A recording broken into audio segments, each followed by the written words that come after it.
మన ఆది గురువు రామచంద్రజీ మహారాజ్ దీన్ని సుసాధ్యం చేశారు.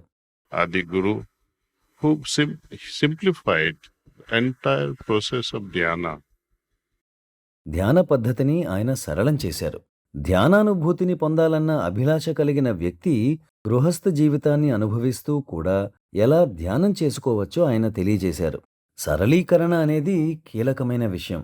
నేటి యువత యొక్క స్వభావాన్ని, లక్షణాలను మార్చాలని చాలామంది భావిస్తూ ఉంటారు. So many people are striving today to change the quality, change the nature, prakriti of yuva. యువత మాట వినడం లేదని వారు అంటూ ఉంటారు. Why would they listen? వారు ఎందుకు వింటారు? వారు ప్రశ్నిస్తారు. ప్రశ్నించడం మంచిదే, కానీ వారి ప్రశ్నలకు సమాధానం మన వద్ద లేదు. అనుభవం ద్వారా మాత్రమే సమాధానం ఇవ్వగలం.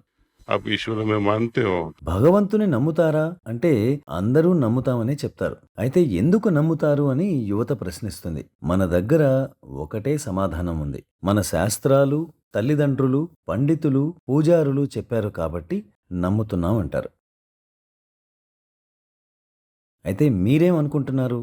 ఎప్పుడైనా భగవంతుని అనుభూతి చెందారా అని ప్రశ్నిస్తే నోరు మూతపడిపోతుంది. అలా ప్రశ్నించడం వలన కొంతమందికి కోపం కూడా వస్తుంది. మీరు ధర్మానికి విరుద్ధంగా మాట్లాడుతున్నారు అంటారు. तो युवा को जवाब देना भारी पड़ जाता है. యువత ప్రశ్నలకు సమాధానం ఇవ్వడం కష్టం. అయితే వారితో ప్రాణాహుతితో కూడిన ధ్యాన సాధన చేయిస్తే వారు అర్థం చేసుకుంటారు. इसमें कुछ है, आर्ग्यूमेंट करने की अब कुछ जरूरत नहीं है. ఇందులో ఏదో ఉంది, వాదించవలసిన అవసరం లేదు అని వారు అర్థం చేసుకుంటారు. అనుభూతి చెందినప్పుడు నమ్మకాలు, శ్రద్ధ వీటితో పని ఉండదు. ఎందుకంటే ఒకసారి నేను ఇది సూర్యుడు, ఇవి నక్షత్రాలు, ఇది చంద్రుడు అని చూసినప్పుడు నమ్మకం యొక్క అవసరమేముంది? మీరు కళ్ళతో స్వయంగా చూస్తున్నారు. గాయత్రి యొక్క సారాన్ని మీ హృదయంతో అనుభూతి చెందుతున్నారు.